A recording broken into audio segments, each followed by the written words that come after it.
itu ada analisis learners, yaitu who is the audience, siapa yang akan menjadi audience. Yaitu ada poin pertama demographics, yaitu mencakup pertama pedagogik, yaitu ilmu mengajar untuk anak-anak. Yang kedua andragogi, yaitu ilmu mengajar untuk orang dewasa. Selanjutnya ada general karakteristik, yaitu kita harus mengetahui karakteristik peserta didik terlebih dahulu sebelum melakukan pembelajaran. Selanjutnya entry competencies, yaitu kemampuan awal peserta didik dalam mengikuti pembelajaran.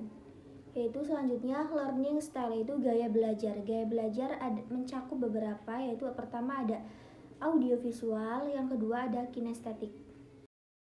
Yang kedua ada state objective, yaitu nyata atau jelas tentang rumusan pembelajaran dan tujuan pembelajaran.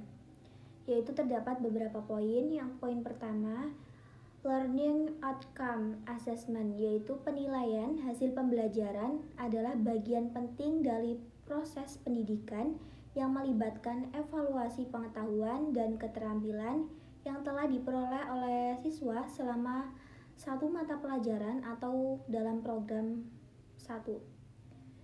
Ini membantu peserta didik untuk menentukan apakah tujuan pembelajaran itu telah tercapai dan apakah siswa itu telah mencapai kompetensi yang diinginkan. Metode penilaiannya itu dapat mencakup seperti ujian, kuis, proyek, presentasi, observasi, dan lain-lainnya. Nah, hal ini tuh termasuk penting karena untuk mengukur kemajuan siswa dan memberikan dasar bagi keputusan pembelajaran. Poin kedua itu ada course rubric, yaitu mereka membantu siswa untuk memahami standar yang harus mereka capai dan memberikan umpan balik yang jelas tentang karyanya. Jadi rubrik ini dapat digunakan untuk menilai berbagai aspek kinerja siswa, yaitu seperti konten, organisasi, kreatif, dan keterampilan berpikir kritis. Poin selanjutnya ada skill atau konsep, yaitu keterampilan. Keterampilan ini itu mengetahui atau kemampuan yang harus dikuasai atau dipahami oleh seseorang dalam suatu bidang tertentu. Keterampilan ini itu mencakup ya untuk beberapa praktis, yaitu untuk melakukan tugas atau aktivitas tertentu. Dalam penguasaan keterampilan dan konsep penting untuk mencapai tujuan pembelajaran itu perlu. Poin keempat, proficiency atau accuracy, yaitu kemahiran atau ketepatan, yaitu dua aspek penting dalam mengevaluasi kinerja seseorang dalam suatu aktivitas atau untuk tugas. Kemahiran ini mencakup tingkat kecakapan atau keahlian seseorang dalam melaksanakan suatu tugas atau aktivitas dengan baik dan efisien. Poin kelima, condition of performance.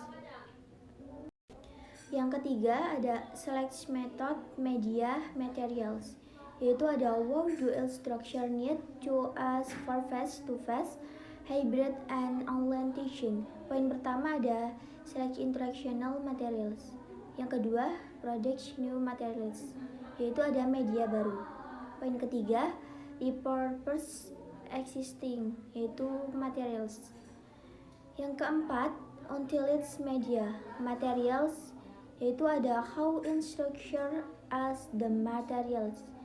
Poin pertama ada preview materials, yaitu pelajari dulu materinya dan medianya. Jadi sebelum melakukan pembelajaran kita harus menguasai materi terlebih dahulu dan mempersiapkan media untuk pembelajaran yang akan dilakukan.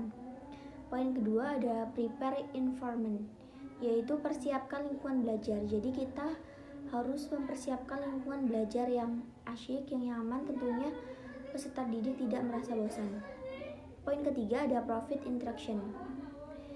Yang kelima ada requires learner participation, yaitu memastikan terjadinya interaksi atau partisipasi, yaitu ada 3 poin. Yang pertama ada discussion, yang kedua ada small group activities, yang ketiga ada formative assessment.